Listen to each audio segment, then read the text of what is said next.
Hello दोस्तों, स्वागत करते हैं आपका अपने यूट्यूब चैनल अध्ययन एक्सप्रेस में। दोस्तों, आज हम वाइगोत्स्की के सामाजिक विकास का सिद्धांत के बारे में चर्चा करेंगे, जो आपके एग्जाम के लिए बहुत ही इम्पोर्टेंट है, क्योंकि दोस्तों यह आपके एग्जाम में हर बार पूछा जाता है। इसलिए वीडियो को ध्यान से देखें और लास्ट तक जरूर देखें। आइए देखते हैं। दोस्तों, वाइगोत्स्की एक रूसी मनोवैज्ञानिक थे। कहाँ के थे? ये रूस के थे। इनके प्रमुख सिद्धांत और शोध मानवीय चेतना के विकास और उसकी संरचना से संबंधित थे।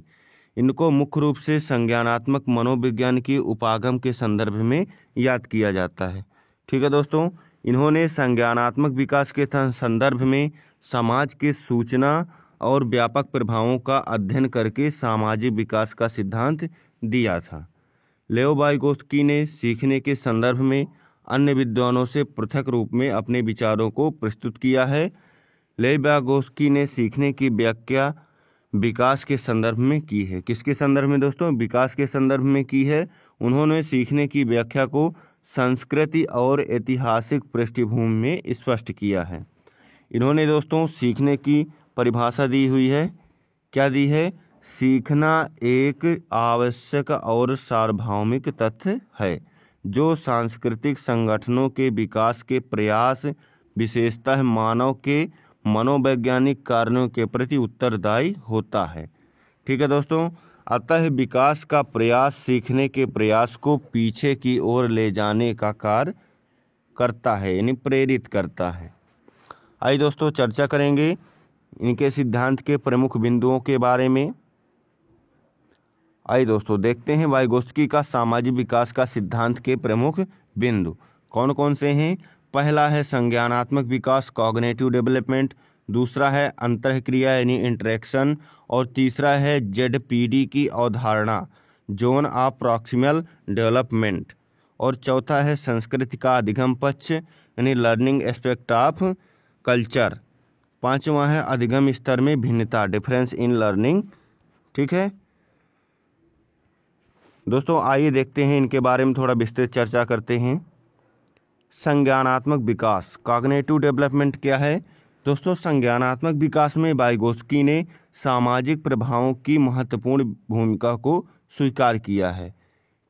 इसके अधिगम प्रभावों के संदर्भ में सूचना प्रभाव एवं व्यापक प्रभाव का विश्लेषण किया है। संज्ञानात्मक विकास के प्रमुख साधन के रूप में भाषा का वर्णन करते हुए इन्होंने कहा है कि भाषा संज्ञानात्मक विकास के उपागम के रूप में प्रयुक्त नहीं होती है।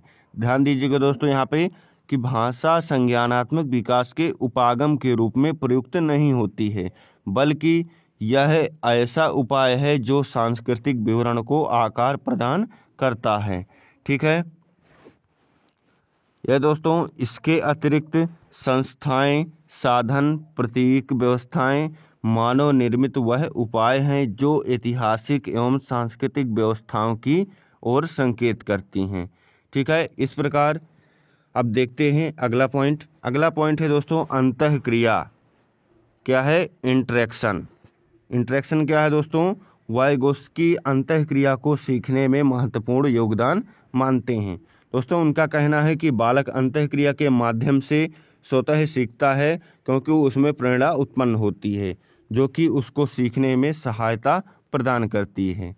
अतः अंतःक्रिया इन संबंधों के माध्यम से स्वयं छात्र अपने ज्ञान के भंडार में वृद्धि कर लेता है। जब किसी छात्र को समस्या होती है तो उस पर वह विचार करता है और उससे संबंधित कुछ तथ्य उसके संज्ञान में होते हैं जो उसे आगे बढ़ाने की ओर प्रेरित करते हैं।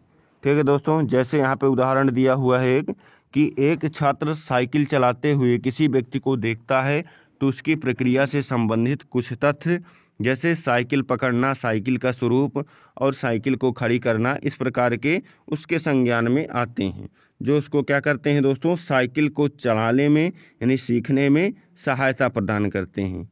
इससे स्पष्ट होता है दोस्तों कि बालक अंतःक्रिया के माध्यम से सीखता है। किसके माध्यम से दोस्तों? अंतःक्रिया के माध्यम से। अगला पॉइंट है दोस्तों जेडपीडी की अवधारणा, जोन ऑफ प्रॉक्सिमल डेवलपमेंट। इसके बारे में दोस्तों देखेंगे। दोस्तों यह अवधारणा है कि जो कुछ हम जानते हैं और जो कुछ हम नहीं जानते उसके बीच में एक रिक्त स्थान होता है। यह रिक्त स्थान ही विकास एवं ज्ञान का आधार होता है। ठीक है दोस्तों, आइए देखते हैं वाइगोत्स्की जी ने इसके बारे में क्या कहा है। इन्होंने कहा है दोस्तों कि वास्तविक विकासात्मक स्तर जो कि समस्या समाधान पर आधारित होता है और संभावित विकास स्तर जो कि मार्गदर्शन पर आधारित होता है, इनके बीच की दूरी सक्षम सामान्य पदीय मार्गदर्शन पर आधारित होती हैं। ठीक है दोस्तों, जेडपीडी छात्र को कार्य सीखने के प्रति आकर्षित करती है। क्या करती है दोस्तों? कार्य सीखने के प्रति आकर्षित करती है तथा छात्र नवीन तथ्यों को सीखने का प्रयास करता है जो एक दूसरे से संबंधित होते हैं, उन्हें अंतःक्रिया के माध्यम से सीखता है। ठीक है, इस प्रकार दोस्तों जेडपीडी के माध्यम से छात्र सीखने में सक्षम होता है। अगला पॉइंट है दोस्तों, संस्कृति का अधिगम पक्ष, लर्निंग एस्पेक्ट्स ऑफ कल्चर। दोस्तों वाइगोत्स्की अधिगम प्रक्रिया की संस्कृति का महत्वपूर्ण योगदान मानते हैं। दोस्तों उनका मानना है कि बच्चा संस्कृति का महत्वपूर्ण योगदान मिलता है। किसमें? सीखने में। बच्चे को सीखने में संस्कृति का महत्वपूर्ण योगदान मिलता है। संस्कृति को परिभाषित करते हुए इन्होंने कहा है कि संस्कृति विशिष्ट व्यवहार परिवर्तन एवं मानसिक कार्य में परिवर्तन को प्रदर्शित करती है। किसको दोस्तों? विशिष्ट व्यवहार परिवर्तन और मानसिक कार्य में परिवर्तन को प्रदर्शित करती है। आगे देखेंगे दोस्तों, तथा इसके अतिरिक्त मानव व्यवहार के विकास का नवीन स्थान निर्धारित करती है। इससे यह स्पष्ट होता है कि संस्कृति के द्वारा बालक सीखने में प्रयत्न करता है, क्योंकि अनुकरण के माध्यम से सीखने को वाइगोत्स्की अत्यधिक महत्वपूर्ण स्थान देते हैं। ध्यान दीजिएगा दोस्तों, किसके माध्यम से? अनुकरण के माध्यम से सीखने को वाइगोत्स्की अत्यधिक महत्वपूर्ण स्थान देते हैं।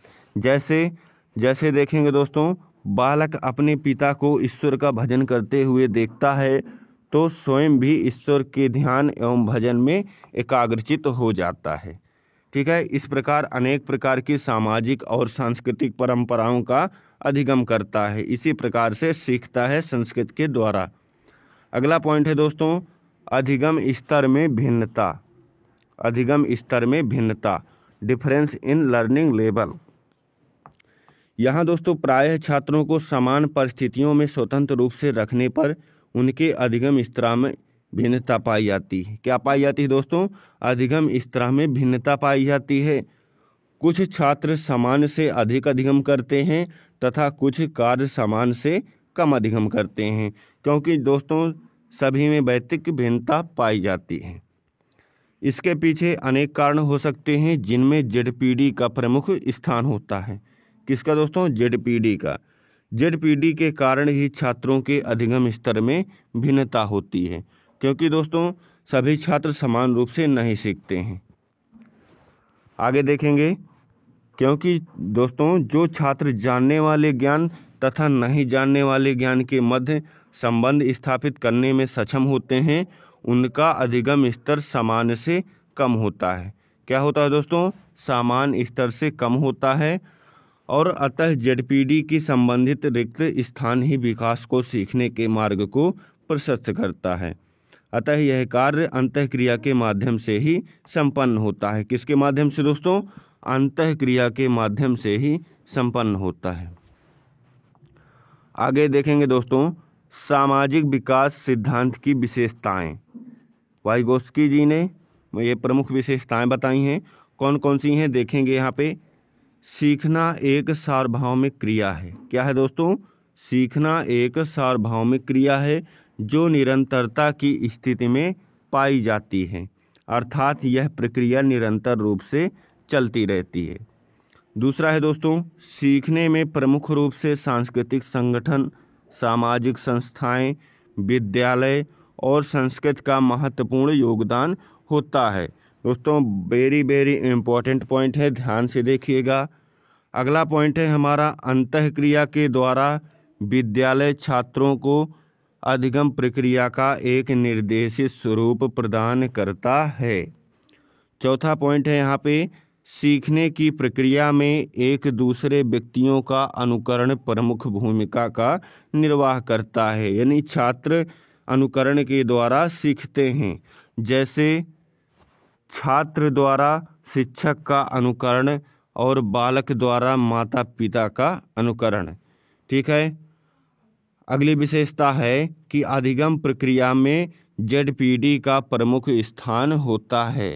अभी चर्चा कर रहे थे ना दोस्तों, जेडपीडी का प्रमुख स्थान होता है।